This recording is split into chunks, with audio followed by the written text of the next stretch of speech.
Welcome, everyone. This is Recovery Dharma. My name is Julia. I'm one of the facilitators in the Spokane Sangha. I'd like to extend my welcome to all of our friends that we share our lives with. Today, we have a Sangha member who's outside showing us beautiful horses. And I can't recall if I've ever practiced with a horse before, but I'm so delighted to do so. And we have Sangha members who share their lives with dogs and cats and birds and snakes and lizards and insects, and all living beings benefit from the Dharma. The jewels that we hear so much about, the Buddha, who represents not only in symbolic form, but really in an aspirational form as a human being, a real person who was able, through his own efforts, to awaken and understand fully the causes and conditions of his own suffering and to heal that within himself. And he created the Dharma, the wisdom. And that is the second jewel. And it's extraordinary to me that for thousands of years now, the Dharma has been alive. It's come to life all over the world. The Buddha was very clear to make sure that these teachings and this wisdom comes alive in the culture, in the time in which it was birthed, to be relevant, to be tested and explored, to be determined true or untrue. And in order to do that with clarity and impeccability and honesty, the Buddha encouraged us to gather in community, in Sangha, a collection of wise friends to really test these principles, to really see how wisdom is breathed and comes alive in each individual. And that's an extraordinary thing. Today we have over 50 people in attendance, 50 unique individuals, 50 people with their own legacies, their ancestral lines, 50 people here who have their own actions and karma that ripens, 50 people who have their own struggles and their own resilience and their own challenges and their own successes, their own traumas and educations and connections, and so on and so on. And so that means that the Dharma is going to be manifested and expressed in you uniquely. The Buddha knew long, long ago how precious that is.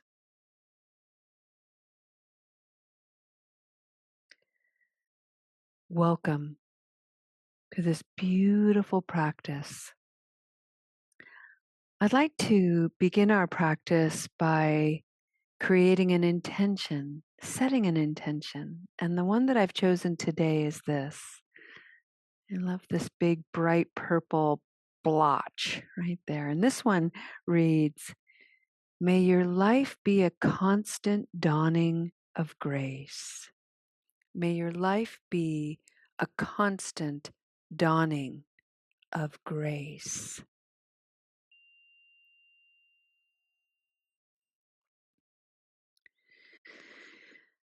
In the Spokane Sangha, we take Buddhist practices and principles and we study them and explore them and take them for a spin for an entire month. This month, we've been exploring the 4 practices of generosity.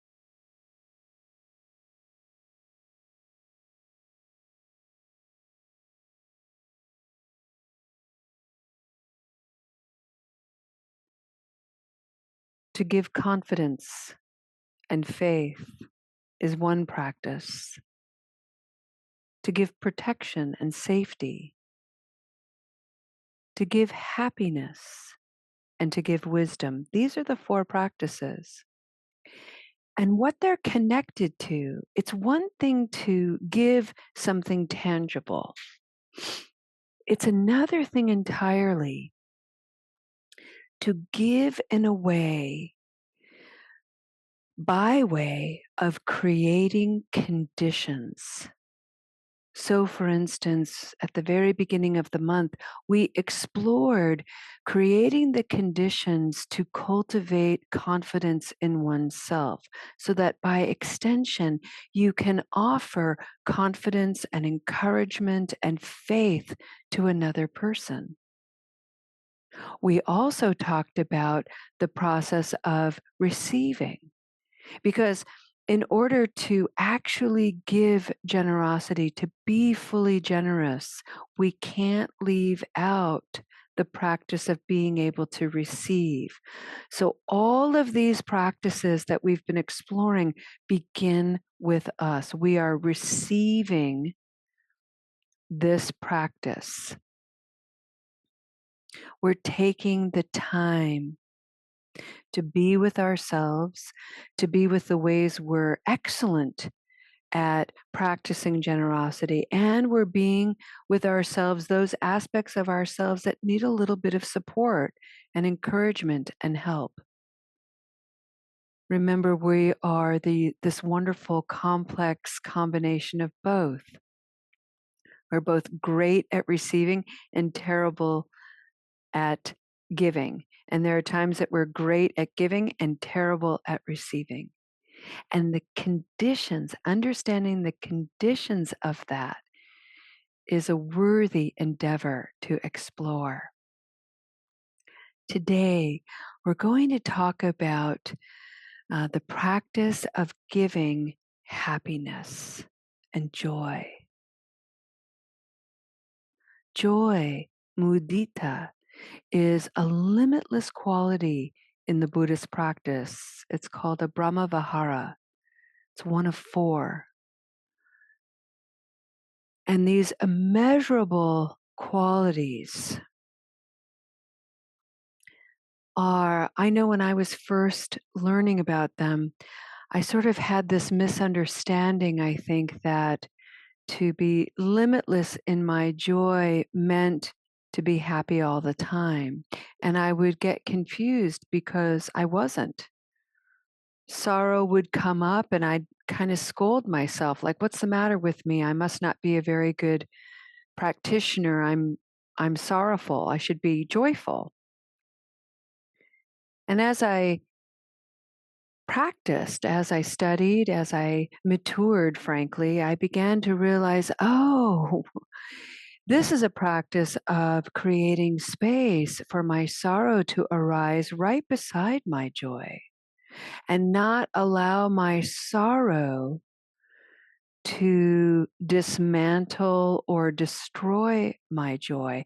And very specifically for me, I had some situations in my life where to be joyful felt like a betrayal to my despair. And I'll give you an example.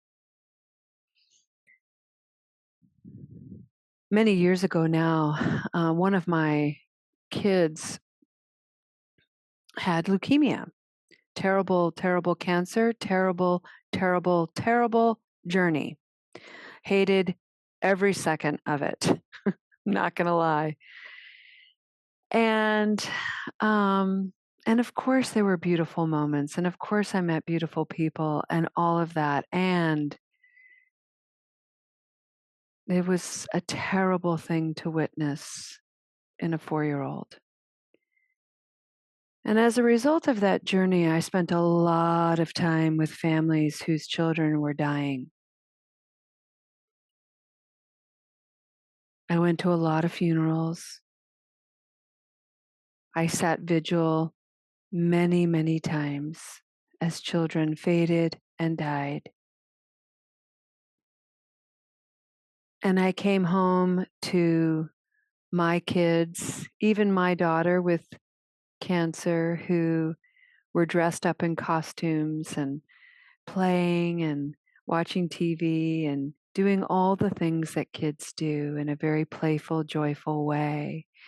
And I had to learn, I had to practice how to make sure that the sorrow that I felt for these families did not taint or destroy the joy that I was also being invited to experience with my kids. And I didn't want that joy to feel like a betrayal. Somehow I was betraying the sadness of these other families or these children. And it's not easy. It's a deep, deep contemplation. I felt guilty for being happy. I felt guilty that my daughter was doing well, and yet these families would never have wanted me to feel that way. They were so happy that my kid was doing well.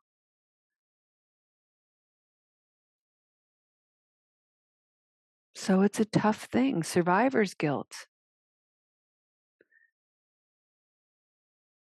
How do we work with that? How do we explore the conditions of that? For me, it's about creating enough space for both to exist and for me to be able to move around with a degree of fluidity and ease. I can go into sorrow and be fully present to that and come out of that and go into joy and the conditions that that demands.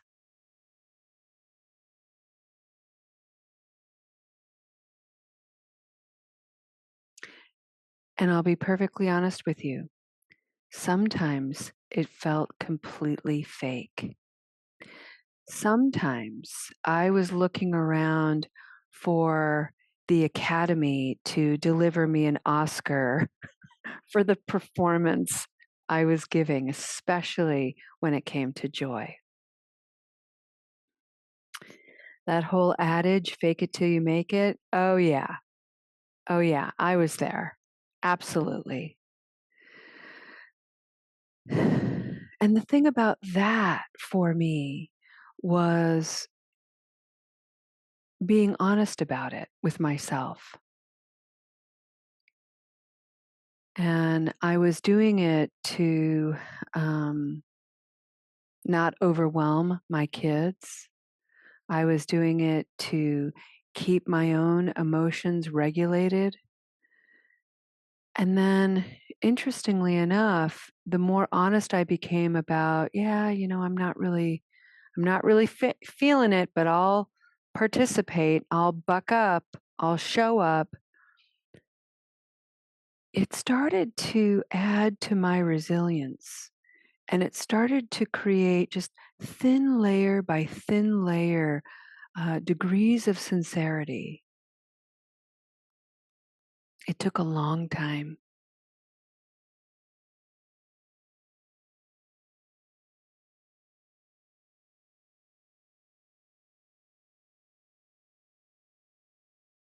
And in that practice, friends, I also learned to acknowledge I'm not okay. And I'm okay. I'm feeling really sad today. And I'm so happy about the beautiful blue sky, and I can tap into the small wonders that that reveals as well. So I really became this student of bothness. And I think for me, the exploration of mudita, joy, happiness, is about exploring the conditions of what makes me happy and what also brings in despair and sorrow and confusion. They inform one another, they are connected.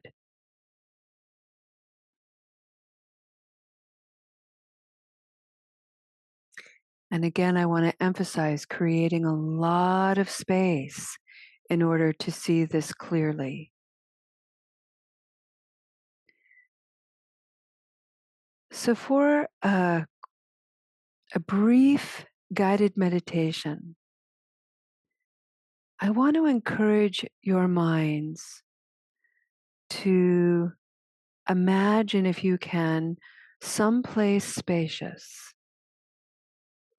Or if you're able today to go into someplace spacious, do go where you can see a bit of sky, a park, some kind of open area, and just breathe and allow your own thoughts of what brings you happiness. What does happiness mean to you? Allow that to enter into your consciousness and bubble around your body. You don't have to seek answers. The inquiry is enough. Just let the question rest. Let the question be. The answers have an uncanny way of revealing themselves. And likewise, in this space, what brings you sorrow? What brings you emotional states of being that are uncomfortable, that feel afflictive in the mind? And just present the question.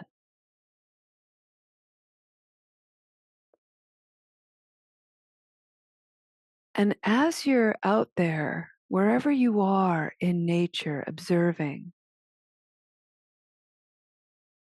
notice how pairs of opposites are profoundly intimate.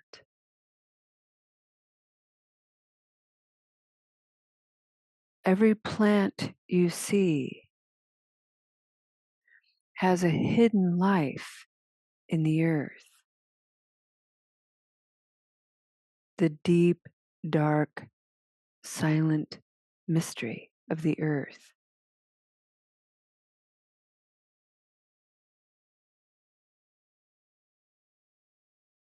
Everything in nature you see is constantly dancing this dualism of things that are soft, things that are hard, things that are silky and smooth, things that are rough and textured, things that are light and dark, and so on. So the nature that you see outside of you is also the nature within. And to be able to create enough space to hold both of it, observe all of it in opposition. This is what leads to a fundamental and foundational, lasting joy. It is what enables you to step into its limitless nature. Like, even when the worst things happen, you don't lose that joy. You don't lose your capacity to enjoy your life. Be happy over the small wonders. Allow the littlest, most insignificant thing to tease your lips upward in a smile, maybe even a smirk. It's all right.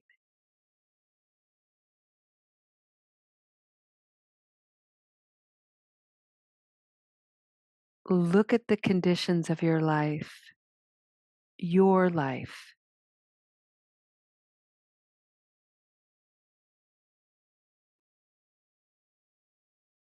They are thresholds to your wisdom, and your joy is going to sustain you in this practice.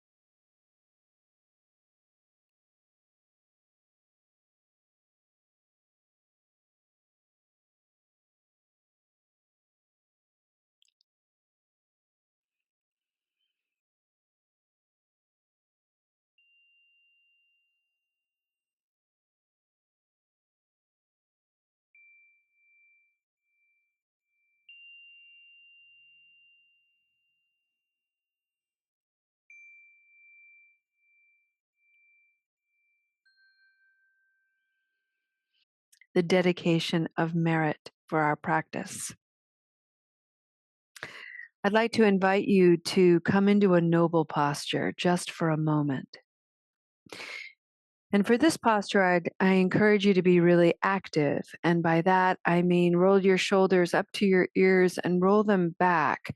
And if you notice your body doing that, you'll notice that the heart comes forward and the heart lifts a little bit. This is Sada, a heart-led life. The heart's open and vulnerable. Maybe move your eyebrows up and down just to be curious about the expression that you wear on your face.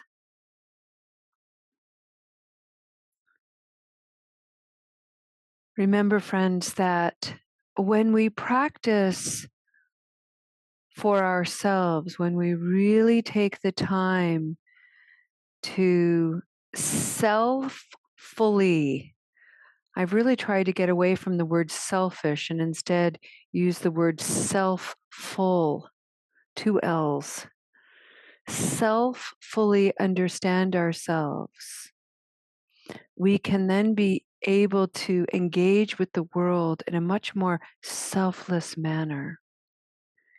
We cannot be of service, we cannot be giving to others if we are empty, if we are depleted.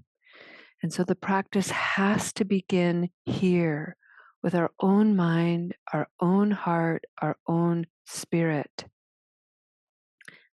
And it doesn't take much, just a cycle of breathing in and breathing out with real sincerity, with real honesty. Breathing in, if you're not okay in this moment, then admit that to yourself. I'm not okay. And breathing out. And of course, you're also A-okay because you're alive and you have this mind that can explore the conditions of your life. I can think of nothing more okay than that. We are combinations of both, sometimes in conflict with one another, sometimes in complement. May the intention to build a life that has grace lead to a deeper understanding of your own actions and efforts.